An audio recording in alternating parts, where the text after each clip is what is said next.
Veníamos hablando de barro los últimos videos, de problema con estrés calórico, estrés de frío, problema de esto, problema de lo otro. Y en el campo todo termina dependiendo, o terminamos dependiendo de, che, ¿va a llover o no va a llover? ¿Va a hacer calor o no? Exacto. Entonces, pero hay datos para fijarse en la red de qué va a pasar a lo largo del tiempo. No es que solamente tenés el pronóstico de acá a 3 días. Entonces, Claro, la realidad es cuando vos producís, tenés factores manejables y factores no manejables, o factores controlados por tus decisiones y factores que no podés controlar.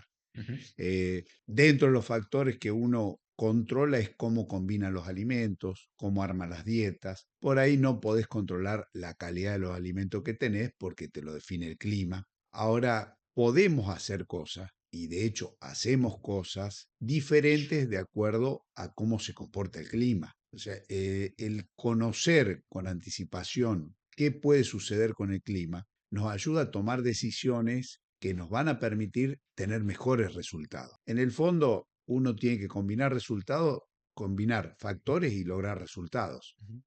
Entonces, los pronósticos climáticos, que es lo que yo tenía ganas de hablar hoy, que es el tema que me parece que no los estamos usando en toda la medida que le podemos, no estamos sacando todo el provecho que puede dar. Los pronósticos climáticos en Argentina tenemos muchas fuentes. A mí me gusta mucho el Servicio Meteorológico Nacional. La mayoría de los otros pronosticadores utilizan los datos del Servicio Meteorológico Nacional y hay de muy buena calidad. Lo que tiene como beneficio el Servicio Meteorológico Nacional, el que se provee de forma gratuita y en cualquier web, está disponible en todos lados, es que es local, es 100% confiable y sus modelos matemáticos han ido mejorando año tras año y los van mejorando año tras año. En cambio, por ahí otras fuentes es como que repiten modelos o están más adaptados a otro clima, si bien se adaptan para lo nuestro, son complementarios. En la mayoría de las regiones donde trabajamos tenemos estaciones meteorológicas reales cerca de donde estamos trabajando nosotros que le aportan información al servicio meteorológico y nos permite tener previsiones. Yo defino como que hay tres, si bien es más amplio el servicio que nos dan, hay tres fuentes útiles de este sistema para tomar medidas. Hay un pronóstico a 7 días, todos los días se actualiza y nos pronostican en los próximos 7 días qué es lo que va a pasar con la temperatura, qué es lo que va a pasar con el viento, qué es lo que va a pasar con la humedad y las precipitaciones. Entonces, para tomar acciones de muy corto plazo, este sistema es útil la información de 7 días por delante. Nos brindan otro dato, que es lo que va a suceder en el mes siguiente, en el mes en curso, el mes siguiente y el otro mes, o sea, trimestralmente, y se va actualizando también de manera regular, no diaria, pero regularmente se actualiza cómo va a ser el mes de septiembre, cómo va a ser el mes de octubre, cómo va a ser el mes de noviembre. Entonces ya nos anticipa con un plazo de un mes, 2 meses, qué es lo que puede suceder. Ok, párate. Vamos a los bifes. Yo Sí, quiero saber qué temporalidades mirás y qué decisiones moldeás en base o tocas en base a estas temporalidades que te fijas. bien, Mm, entiendo la pregunta. Nosotros tenemos una temporalidad que es la que me faltaba mencionar, que es la de la temporada de verano.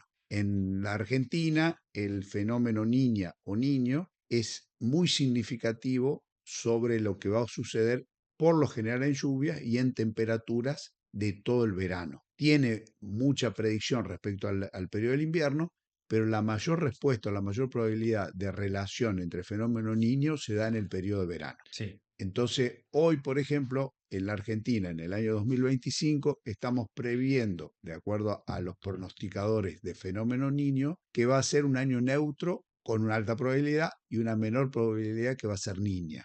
Mm, Eso significaría, pasado a lluvias, que van a ser lluvias normales o lluvias poquito por debajo de lo normal si fuera niña. En el caso de otros años hemos tenido pronósticos de más lluvias y eso nos permite planificar hacia el mediano plazo. O sea, estamos hablando de pronto de 4 meses, de 5 meses, con lo cual nos da herramientas o nos da un tiempo para tomar medidas para mitigar el clima que es mucho más largo que el pronóstico de 7 días o el pronóstico trimestral. bien. Fuera de cámara, creo que me marcaste tres temporalidades, que era de acá a una semana, que son medidas ¿Sí? cortoplacistas de cómo atajás penales en base a que te diste cuenta que mañana llueve o en 3 días llueve. La otra fue más o menos a 3 meses o un mes y medio que te da tiempo para implementar alguna estructura que tengas que poner, como ponerle media sombra o lo que sea. Y de acá a un año, como para entender a nivel macro qué va a pasar. Ahora, me interesa entender en cada una de estas temporalidades cómo te cambian los manejos de qué cosas tocas en el tambo. Por ejemplo, en términos de cómo solucionas el barro o cómo te preparas para eso Bien. a 7 meses, perdón, a 7 días, a 3 meses y a un año. Bueno, tomando ejemplos concretos, como para, digamos, para que se entienda el concepto. Un pronóstico de lluvia a 7 días, que dentro de 4 días va a llover, te limita muchísimo lo que vos podés hacer de estructuralmente. Mm, Lo que podés hacer es solucionar lo de corto plazo. Un pronóstico a un mes o a 2 meses también te da más plazo de acción, pero tampoco te permite hacer otro tipo de medidas. Y un pronóstico largo de un verano llovedor, entonces, un factor que influye mucho en el barro cuando no tenemos techo, que vamos a volver para atrás a algunas otras charlas que hemos tenido, la única forma que conocemos hoy para independizarnos del clima, o la mejor forma para independizarnos del clima, son la construcción de galpones. sí. O sea, si yo tengo los animales bajo techo, limito o puedo controlar mucho mejor el efecto del barro, sobre todo. Yo diría que prácticamente trabajando bien se elimina el problema de barro en los galpones, y del exceso de temperatura, que vamos a dejarlo para después, pero ahí tenemos que hablar de temperatura y humedad combinadas, no solamente temperatura. El efecto de temperatura sobre la producción de los animales o sobre el bienestar de los animales. Resumiendo, que no tenemos galpones y que yo tengo un problema de barro, una medida a largo plazo es construcción de canales. Entonces, yo puedo hacer un canal que me garantice un desagüe rápido de los corrales, puedo hacer un mayor tamaño de corrales, pero eso no lo puedo hacer en 7 días ni en 30 días. Necesito un plazo más largo. Ampliar un corral significa planificar ubicación de aguadas, ampliar un corral significa planificar ubicación de comederos, ampliar un corral significa circulación de los animales. Eso yo no lo puedo hacer de un día para otro de una manera que sea un corral eficiente.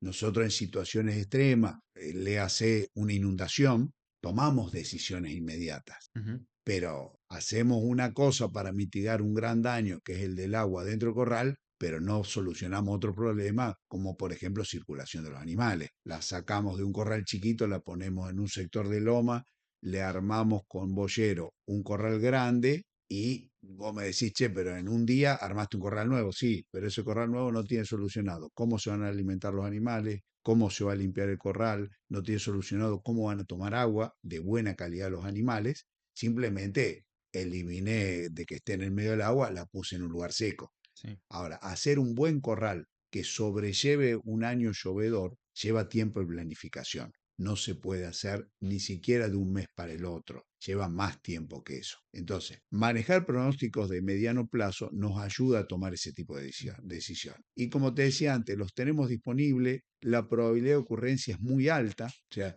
no son perfectos. Los pronósticos tienen una probabilidad de ocurrencia del 70 al 80%. O sea, ¿eso En qué tres quiere? meses. Que quiere a 7 días, a 30 días o a 3 meses o a 6 meses. O sea, Oh, el fenómeno de niño, por ejemplo, tiene un acierto de 7 cada 10 años. O sea, no tiene de 10 cada 10, que es lo que todos quisiéramos. mm, Todos nos gustaría que fuera un 100% de acierto. El clima, digamos, el clima planetario, que es lo que afecta a esto, tiene un montón de variables que no se pueden predecir. Entonces, uno ve, este año va a ser niño, este año va a ser niño, y de golpe cambia el pronóstico y va a ser neutro. Siempre hay una variación del pronóstico, sí. porque el funcionamiento del clima del planeta es muy variable. Mm, No está totalmente correlacionado con la investigación. Todavía no se ha generado una información suficiente para poder predecirlo con mayor exactitud. Ahora, 7 de cada 10 años, un 70% de probabilidad, es una buena herramienta, tiene un buen porcentaje para utilizarlo y tomar medidas. Por supuesto que uno siempre tiene el margen de no hacer cosas extremas por una situación probable. ujú, O sea, yo no me voy a poner a hacer piso para alimentación porque va a ser muy llovedor en una zona que normalmente no tengo problema de piso, con un 30% de probabilidad de ocurrencia. Ahora, mm. con un 70% lo voy a pensar. Pensé que en la medida que se acercaba o que se te acortaba el plazo, ganabas, digamos, probabilidad de ocurrencia. En realidad es no, porque el de largo plazo son fenómenos globales que analiza. Entonces, lo que va a pasar en el Océano Pacífico, que se llama ENSO o corriente del Niño o de la Niña, es global. Y eso se pronostica con más tiempo y la probabilidad de éxito es esa. La influencia del Océano Atlántico sobre el clima también se analiza, si bien el que más causa lluvias en la República Argentina es el fenómeno del Pacífico, el Atlántico también se tiene en cuenta y los pronosticadores interceptan estos dos modelos y nos van dando una información conjunta. Pero eso tiene una probabilidad de ocurrencia alta. Y en el corto plazo hay que separar, digamos, con respecto a lluvia hay que separar dos fenómenos. Una cosa es el pasaje de frentes de tormenta y otra cosa es la lluvia efectivamente. Ujú. Si es por pasaje de frente de tormenta en el corto plazo, la probabilidad es muy alta. Yo diría arriba del 90%. O sea, si está pronosticado que el martes de la semana que viene va a pasar un frente de tormenta, en 9 de cada 10 casos sucede. Ahora, si ese frente de tormenta va a dejar lluvia de manera uniforme o con determinado milimetraje, es lo que es más difícil de pronosticar.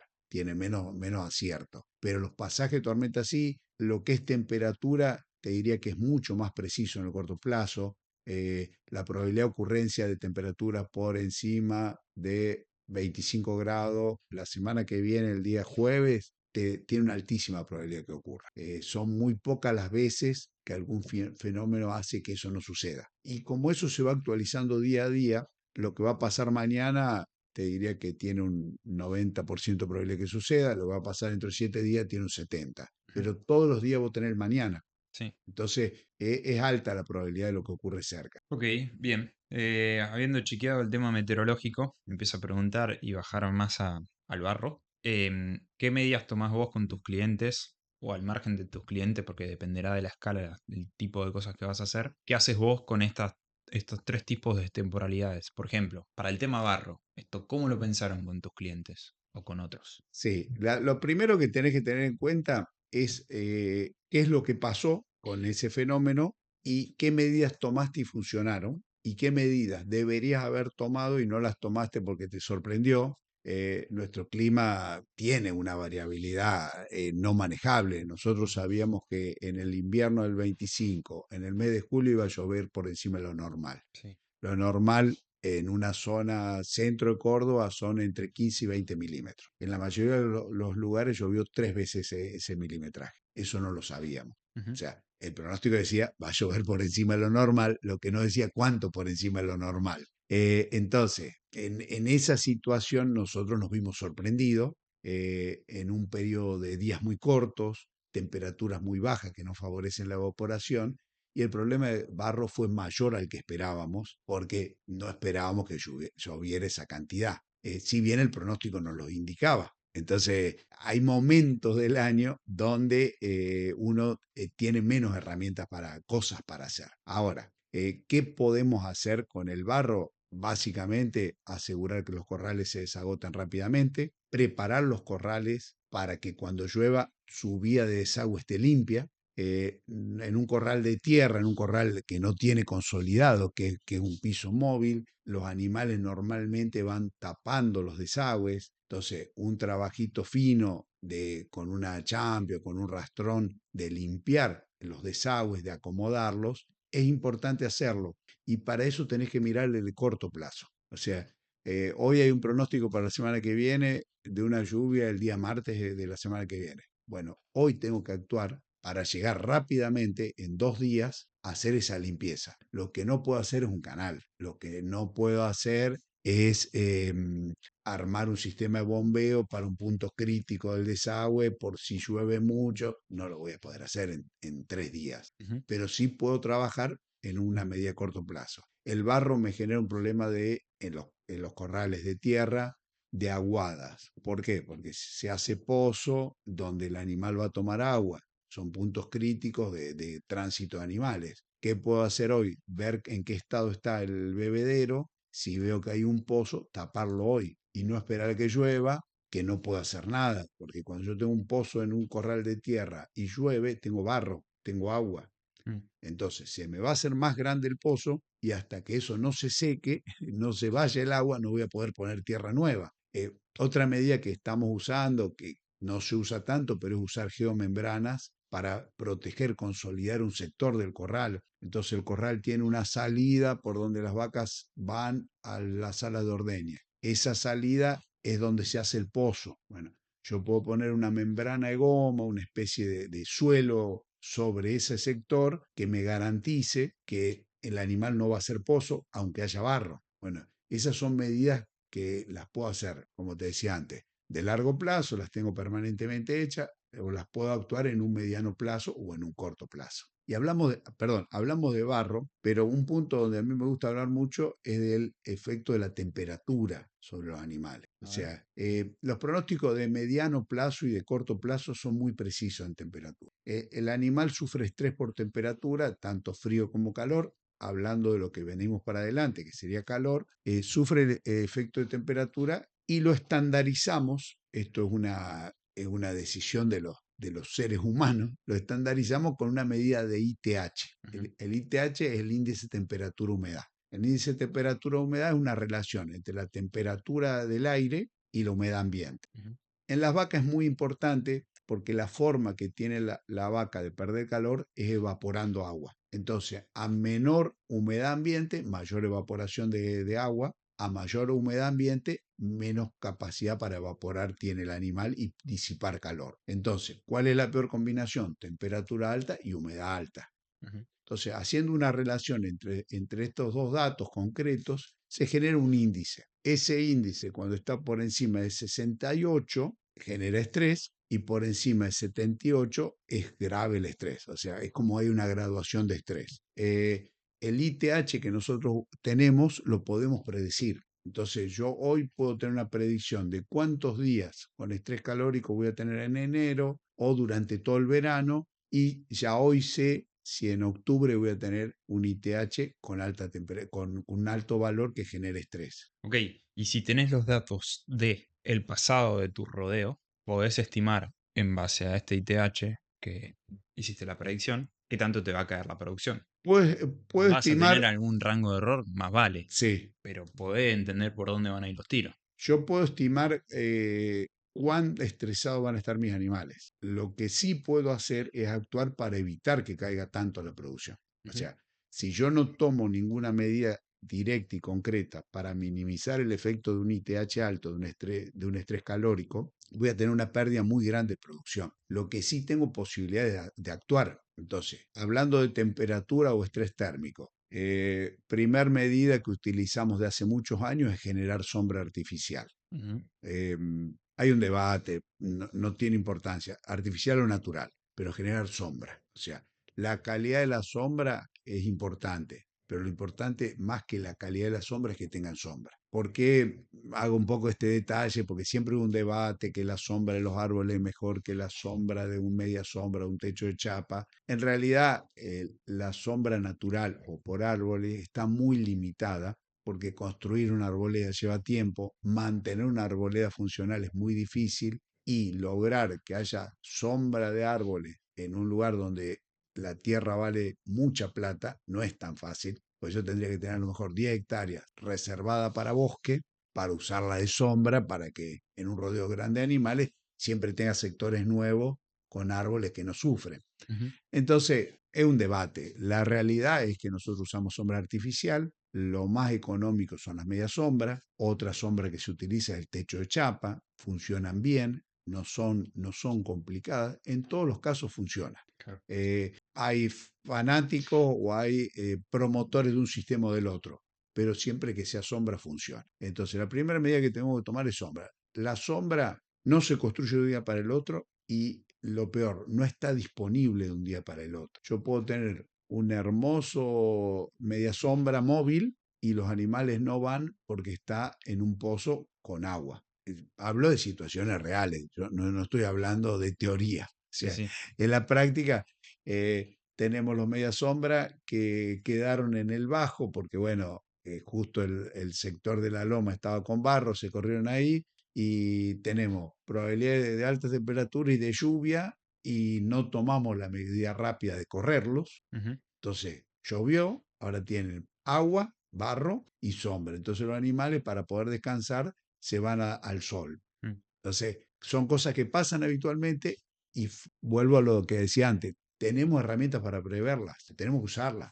No, no podemos esperar hasta último momento para solucionar estos problemas. claro. Te decía lo que te dije porque o sea, estaba pensando aún más desde el lado de hacer una proyección económica para el año, para armar tu Bien, negocio. Digo, si podés tener estas cuentas como para más o menos entender el mundo de los ingresos que puedas llegar a tener o la facturación y qué tanto te puede quedar la producción, nada, puede llegar a estar bueno. el dato de, digamos, en, al no tener galpones, Ujú, siempre vas a tener caída de producción por el estrés térmico y por el barro. sí, Eso es inevitable. sí. Lo que sí podés prever, en el mejor de los casos, con todas las medidas correctamente tomadas, una pérdida a lo mejor del 10% de la producción y en una situación no tan extrema, porque el barro y las altas temperaturas generan mortandad de animales. Entonces, el límite de pérdida no existe, puede ser hasta un porcentaje muy alto de la producción. Pero en situaciones no extremas donde haces un manejo no tan eficiente, podés perder un 20% de la producción y hasta un 25%. O sea, sin irte, o sea, entonces vos decís, yo tengo para ganar un 10%, un 15% de producción por Ujú, actuar. Voy a perder litros porque no voy a solucionar definitivamente el estrés calórico, pero sí puedo minimizar esa pérdida. Tengo un margen amplio de ganancia. ujú, Entonces, utilizar un pronóstico de clima, actuar con tiempo, es significativo en costo. Por otro lado, el tipo de medida que vos podés tener con una planificación, voy a exagerar en el ejemplo. Yo tengo que salir a comprar media sombra para dentro de 15 días, no puedo negociar ni precio ni plazo. sí. Al proveedor que esté disponible para entregarme las medias sombras rápidas, le voy a tener que pagar lo que él quiera, dentro de los valores normales, pero no puedo negociar. Ahora, estamos en el mes de agosto y yo decido comprar media sombra para utilizarla en el mes de octubre, puedo evaluar con los distintos proveedores precio y plazo. Bueno, ahí está, me trajiste el ejemplo. Estaba pensando, es esperable que en los meses de noviembre, diciembre, enero haya estrés calórico. Entonces, estamos en agosto, faltan 3 meses. ¿Cómo se preparan para esto? ¿Qué estiman que va a pasar? ¿Cómo lo pensarías si vos tuvieses un tambo? ¿Cómo te prepararías para esto? Lo primero es aceptar que es inevitable que suceda. Sí, En la República Argentina, en los últimos 10 años, tuvimos estrés calórico, en el sí, 100% de los últimos 10 años, más severo o menos severo. sí. Entonces, hay que actuar. No, no es una discusión si hago algo o no hago nada. Ujú, Tengo que hacer algo. Si la situación es como los peores años, la mayoría de las medidas no alcanzan. Y si es una situación promedio de días de estrés calórico donde tengo periodos con estrés y periodos sin estrés, en ese caso las medidas que tomamos ayudan muchísimo. Entonces, a los años extremos no voy a tener solución al aire libre, en los años intermedios sí, que son la mayoría de los años. ujú, Entonces, ¿qué es lo que hacemos nosotros? Ya hoy tenemos claro que tenemos que dar sombra. Segunda medida que tomamos es tenemos que reorganizar la comida de los animales. O sea, durante las horas del día que el animal sufre el mayor estrés calórico, no va a consumir alimento. Entonces, arrancamos cuando hay poco estrés calórico, en vez de dar el mixer en 2 veces, 50% a la mañana, 50% a la tarde, ya empezamos 60% a la tarde y 40% a la mañana. O sea que el mixer de la mañana durante el día sea menos cantidad que el mixer de la tarde que lo va a consumir durante la noche, que es cuando está más fresco. ujú,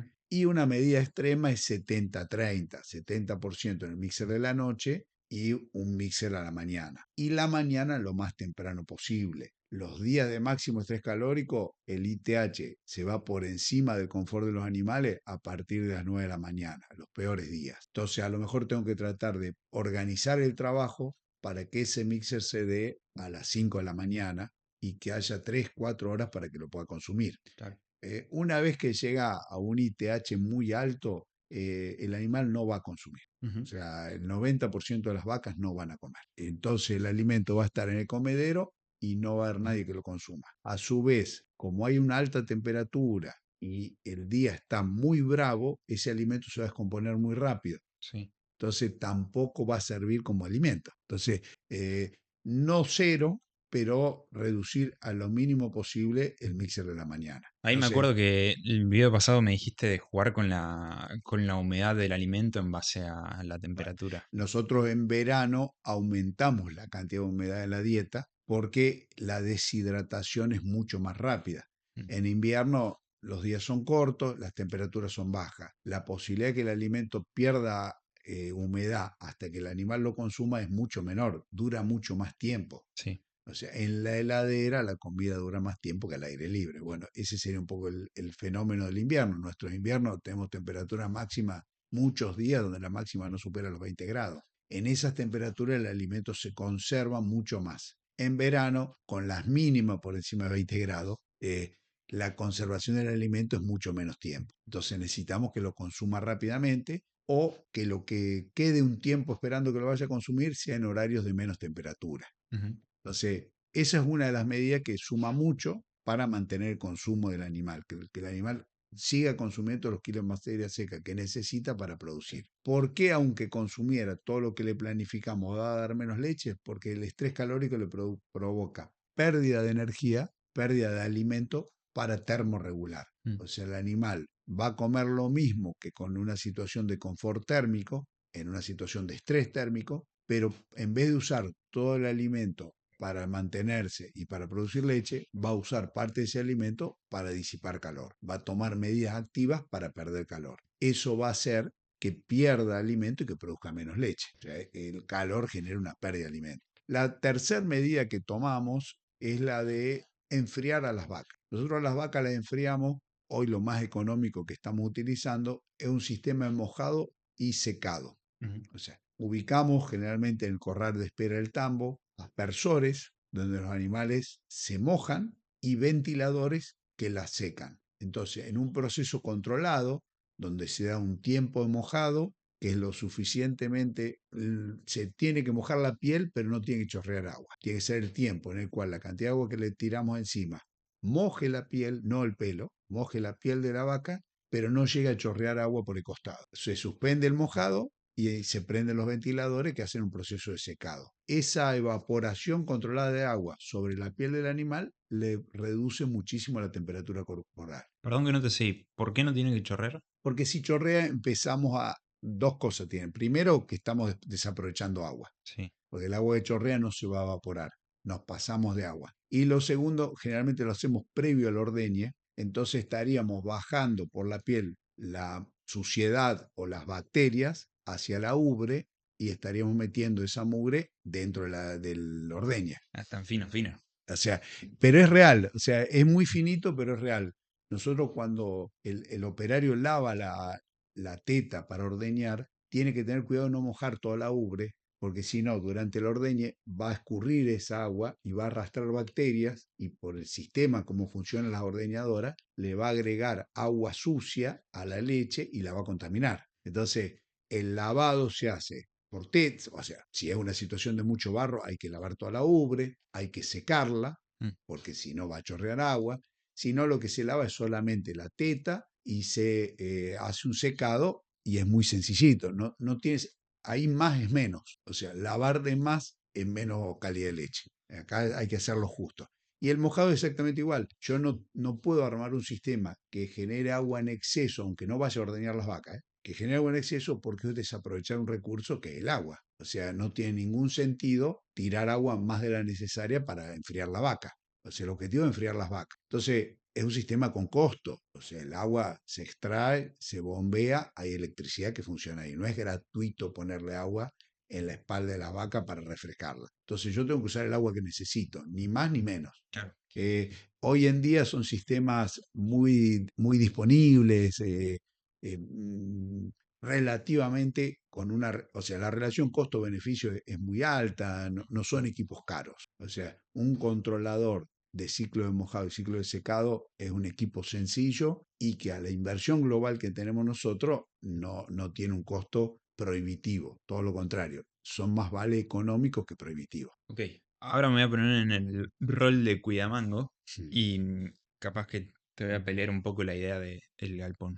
Fíjate que estamos hablando de estadística, poder predecir el futuro, Ujú, como para empezar a ajustar toda tu ecuación económica, pero queremos maximizar el beneficio que tengamos. Por lo tanto, quizás no hace falta meterte en una mega infraestructura para resolver un problema que lo podés resolver con dos cositas. Entonces, ¿a qué voy? Antes me mencionaste que los calores extremos son muy pocos los años en los que ocurre, que normalmente tenés un calor, digamos, medio o manejable en el ambiente exterior. Entonces me pregunto, porque vos hablas de armar galpones, que más vale que te meten en otro mundo de problemas, en otro mundo de manejos dentro del tambo, pero si los años son pocos en los que te mata la producción de leche, che, el hecho de comprar media sombra podría ser, o sea, podría hacerme maximizar la renta más que armarme un galpón. Me lo pregunté porque, che, si es un año el que me mata la producción de leche, ¿para qué hacerme un galpón?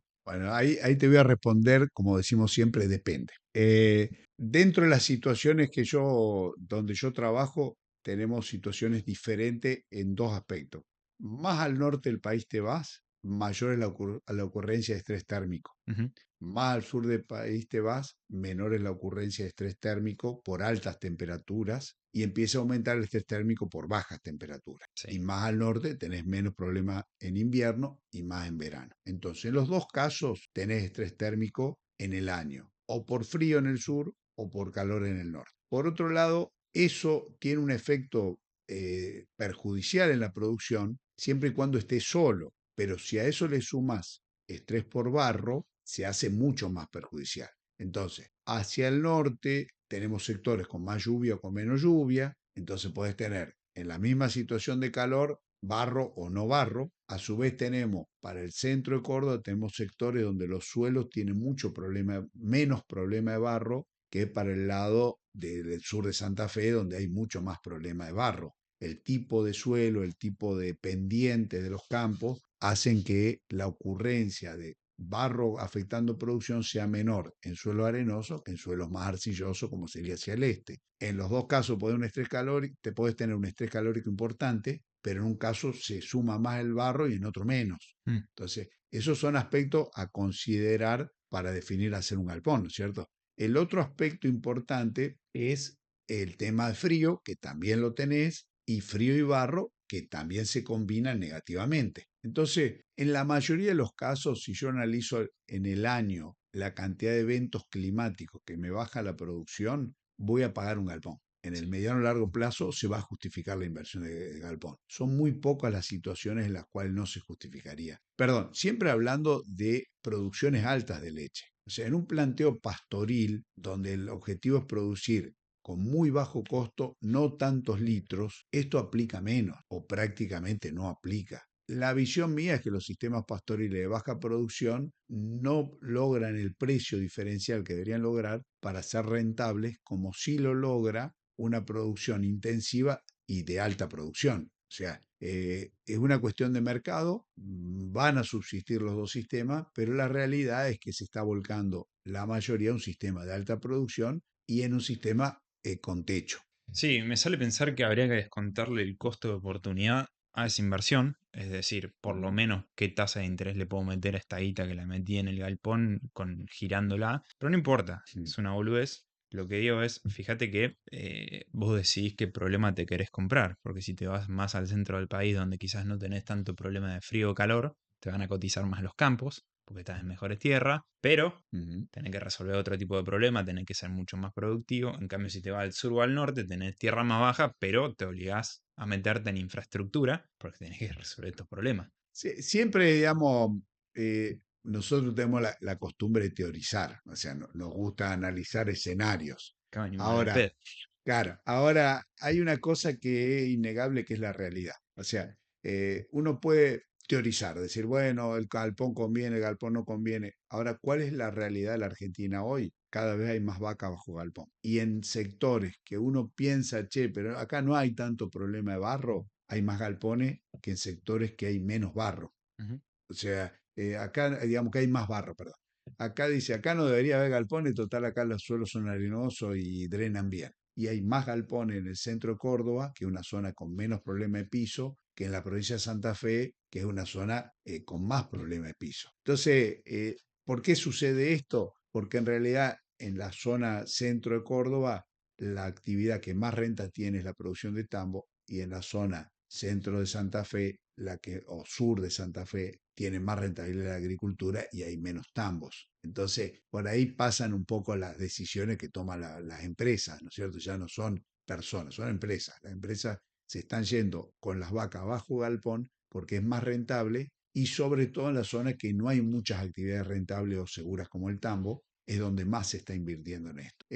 Pero bueno, volviendo a lo que estábamos charlando antes, me falta hablar de un tema importante que es el agua. O sea, cuando vos tenés problemas de altas temperaturas, tenés que tomar acciones concretas con el agua, la provisión de agua a los animales. Nosotros por ahí hablamos de alimentación y no destacamos la importancia del agua. El agua es tan importante como la comida sólida que le damos, o sea, tanto de energía, tanto de proteína, tanto de minerales, y el agua es tan importante como el resto.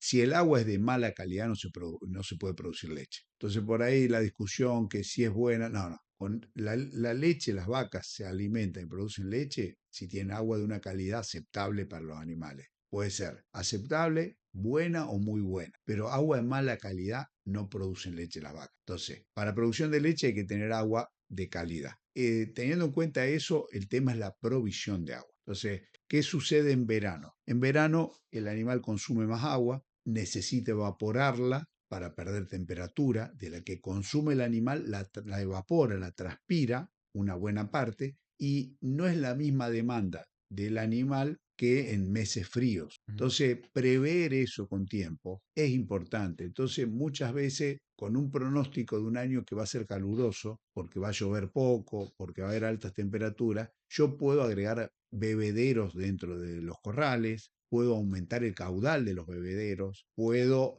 asegurar distintas fuentes de provisión, pero esas son medidas de mediano plazo. O sea, yo lo puedo hacer a 3 meses, puedo agregar un tanque extra de almacenaje de agua con tiempo. Con el pronóstico de que la semana que viene va a haber calor, no lo puedo hacer. Y dentro de un mes, vuelvo a lo que decía antes, las medias sombras, voy a hacer una inversión cara. O sea, a lo mejor yo en un mes logro agregar un depósito de agua con una perforación nueva, pero no puedo negociar nada. Mm. Tengo que aceptar lo que me dice mi proveedor. Entonces, en un negocio donde la importancia de los costos es fundamental, lo que yo tengo que tomar a mediano plazo, lo tengo que tomar a mediano plazo, lo corto plazo, a corto plazo. Entonces, el tema provisión de agua es importante, calidad de agua no la puedo cambiar, pero si estoy produciendo leche es porque el agua es buena, y lo que sí puedo hacer es garantizar el acceso a los animales. Medida extrema, un buen piso frente al bebedero. Un piso de hormigón frente al bebedero, una buena medida. Demora por lo menos un mes y medio en fraguar, en hacerse, en construirse, lleva su tiempo. Una medida de muy corto plazo es tener bien llena, bien asegurada que el piso sobre los comederos sea un piso de tierra consolidado. Y una medida intermedia es una membrana, desde cosas caras o cosas más baratas, pero bueno, o un suelo cemento, hay distintas medidas. Antes usábamos ladrillo, escombro, hoy sabemos que no los podemos usar porque eso lastima las pezuñas de los animales. Hoy sí podemos hacer suelo cemento, que funciona bien, que no lastima, pero son las medidas que tomamos para consolidar el acceso al agua de los animales. Eso hay que tenerlo en cuenta. Y por ahí desde que yo empecé a trabajar, que hablamos de esto, ya hace muchos años que Mm. hablamos de esto, pero sigue siendo una medida que todos los años tenemos que analizarlo y preverlo con tiempo. Toma. No tenía el cuello de botella del agua, en el sentido de... Una vaca de tambo, se dice, por dar un número, pero siempre está parecido, consume alrededor de 150 litros de agua por día. Ujú. Entonces, cuando tenés 100 vacas, empieza a ser un número más que significativo. Históricamente usábamos medios que dependían del viento para proveer agua, usábamos molinos de viento que nos permitían sacar el agua. Eso tiene un límite muy bajo de caudal de agua que podemos conseguir por día, y además es climáticamente dependiente. Mm. Si hay viento, el molino funciona, si no hay viento no funciona. Hoy trabajamos en el 99, bueno, donde yo trabajo, en todos lados se trabaja con electrobombas, Claro. bombas eléctricas, tenemos un backup por si no hay corriente, que son los generadores, tenemos sistemas mecánicos como una bomba que funciona con el tractor, pero ya no dependemos exclusivamente del viento como era en una época. Sí, más que nada me refería con la calidad del agua y me pregunto cómo afecta y cómo recalibras tu ecuación de guita que invierto en comida y guita que invierto en agua y che, capaz que no me interesa darle la mejor calidad de comida, sino que me interesa darle unas 7 puntos porque el agua la tengo en la ruina. Van por vías distintas. O sea, vuelvo a decir, si el agua es muy mala, no va a poder producir leche por más calidad de alimento que le des. Entonces, no existe producción con agua muy mala. En tu tambo, ¿vos qué agua le darías a las vacas? Está acá en el centro de Córdoba, Nosotros acá el agua no la podemos elegir. Nosotros damos el agua que encontramos en el subsuelo. que Lo es... que podemos hacer es, si un agua es muy salina, con mucha concentración de sulfato, de sales, Mm, que es el límite tolerable, puedo buscar otra perforación buscando mejorar la calidad de agua, ok, pero no tenemos la posibilidad de mejorarla. Si bien existe tecnológicamente, existe la tecnología para desalinizar el agua, mm, el costo actual de ese proceso no lo paga la producción, el aumento de producción. claro. Ahora, datos así numéricos que ayudan a entender la importancia. Por cada kilo de materia seca que consume una vaca, necesita 4 litros de agua. Es una relación teórica, pero funciona bien. Entonces, una vaca de tambo, 25 kilos de materia seca por día, son 100 litros de agua que tiene que tomar. De una calidad normal, no Ujú, hace falta que sea una calidad muy buena. En esto siempre la anécdota histórica es que el agua destilada o el agua de lluvia es de inferior calidad a un agua con un nivel mínimo de minerales. O sea, el agua mineral es mejor que el agua de lluvia. sí. Tiene que ver con la provisión de minerales que genera el agua y tiene que ver con que naturalmente siempre ha tenido minerales. El agua nunca vino destilada, o sea, Mm, siempre tuvo algo de minerales. Inclusive el agua de lluvia, cuando está en un charco, júntalo a la empieza a tierra, sí, difundir lo las que sea. minerales de la tierra. No existe Mm. el agua mineral, libre de mineral, destilada. Sí, perfecto. Digamos, me estaba preguntando, sí, pasa que siempre agarraba agua de lluvia, pero me preguntaba cómo cambia el rendimiento de la vaca en base al agua que consume de entre los mejores lugares contra uno O medio. sea, hay ¿Hay diferencias, estudios de eso? sí hay estudio de Ok. eso, depende de la edad del animal, la calidad de agua, o sea, la peor calidad de agua tolerable para una vaca adulta no es tolerable para una ternera chiquita. Mm, Entonces, generalmente en situaciones que el agua es muy límite, tenemos problemas en la recría de las terneras, porque esa agua es muy límite para la vaca adulta, pero para la ternera es complicada. Ahí sí, por la cantidad de terneras que hay, por la cantidad de litros que consumen, se puede plantear una mejora de esa agua. Lo más sencillo es en algún galpón o en algún sector de campo juntar el agua de lluvia en un aljibe, en un depósito y mezclarla con agua de pozo. Entonces, como el agua de lluvia tiene prácticamente cero sales, mezclar con un agua que tiene muchas sales y lograr una agua intermedia solamente para las terneritas. ujú, Entonces, bueno, las terneras no consumen 25 kilos de materia seca, no consumen 100 litros de agua. Con mucho menos litros de agua, ellas se sobreviven y se mantienen bien. Entonces, a lo mejor mejorar la calidad de agua para las terneras es una gran ayuda. En lugares cercanos a los sectores urbanos, muchas veces usamos agua de red para las terneras, donde sabemos que tiene un costo, porque el agua de red no es gratis, pero usamos el agua de buena calidad para los animales más sensibles. Ahí muchas veces encontramos explicación a respuestas bajas de producción de las terneras en cuanto a engorde. Nosotros las terneras, lo que su producción es general, que ganan 100 pesos. Muchas veces la explicación de por qué no ganan el peso que deberían está dado por el agua, por la calidad del agua. La cantidad, eso no puede ser limitante, eso tenemos que diseñar instalaciones que proveen la cantidad de agua que necesita cada uno de los animales. ¿Cómo es? Ya que estoy desde afuera, me pregunto, es una pregunta media boluda, rebuscada, complicada de responder, pero año a año, en base al pronóstico de tiempo que tengas, ¿qué tanto te va a modificar las acciones que lleves adelante? Porque en una de esas, si me decís, no, te varía el 10%, bueno, entonces por algo no lo revisamos, pero quizás ese 10% te cambia un montón el negocio, entonces, qué sé yo. Ah. Me salió preguntarme eso. Bueno, me he quedado sin preguntas.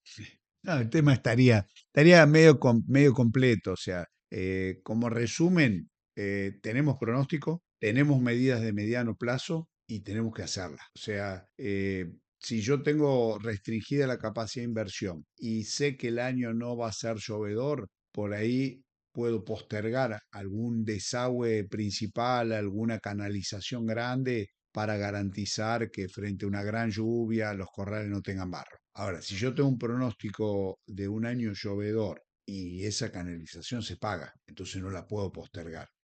Con respecto a las inversiones más estructurales. Con respecto a las inversiones del día a día, un verano llovedor, el pronóstico de lluvia me sirve para confeccionar reservas. O sea, yo voy a hacer rollos con la pastura o con la alfalfa o con el cultivo que tenga y voy a depender de que tenga un plazo de tiempo entre que lo corto, se deshidrata y lo enrollo. Bueno, el pronóstico ahí es muy útil y eso de hecho todo el mundo con el cual trabajo lo tiene en cuenta. Ahora, respecto a si la semana que viene va a ser mucho calor y qué puedo hacer yo dentro de los corrales, muchas veces no actuamos y tenemos que actuar. O sea, tenemos que estar atentos a lo que va a pasar los próximos 7 días para ir tomando medidas de cortísimo plazo. Un ejemplo que antes te lo daba y no lo mencioné en la charla. Hay tareas que tengo que hacer sí o sí, más allá de que haga mucho calor. Una vacunación de los animales porque es obligatorio. Bueno, con tiempo planifico hacerlo en los horarios de menos estrés calórico y no porque toca la vacunación, ¿Qué puede lo pasar? voy a hacer a las 2 de la tarde. ¿Qué pasa si le da una vacuna a las 2 de la tarde? Tengo una gran pérdida de producción, seguro, ¿La estresás con la vacuna? por las, los animales están, supongamos la situación normal, están debajo de una media sombra esperando que refresque para irse a ordeñar. Sí. Bueno, la saco a la media sombra, la llevo al rayo del sol a una vacunación. Mm. Le saco de confort, la saco a la sombra, las movilizo, las hago levantar temperatura, las estreso, más el estrés calórico que tenía. Nadie lo hace porque en una situación extrema del mediodía se mueren vacas. O sea, en un medio de un estrés calórico, un movimiento en un horario extremo genera mortandad de animales, no pérdida de producción, sino que pierdo el capital. Pero si yo puedo preverlo, no la suspendo la actividad, sino que la hago en un horario mucho más fresco. Por supuesto, tengo que mirar los pronósticos de tiempo. O sea, no lo puedo hacer ni bajo lluvia, ni un día que es normal, a la tardecita sigue haciendo calor. O sea, en los meses de verano hay días que hace calor a la tardecita y días que no. Ahora, para poder trabajar fuera de horario, fuera del horario diurno, necesito primero el personal que esté disponible. Entonces, la gente tiene sus horarios, tengo que reorganizar horarios del personal. Necesito la comodidad de las instalaciones para poder hacerlo. Iluminación, electricidad, bueno, todo eso es previsible y es fácil de hacer, pero con previsión. Muchas variables, porque encima una vez que más o menos resolviste el tema climático, después empezás a jugar con lo económico. Es decir, ¿cómo van a cambiar las tasas de interés? ¿Y cómo esto me va a cambiar en el crédito? Sin duda. No termina más. Pero No, bueno, no, no. Pero tema, bueno, esa es la razón de ser de los empresarios.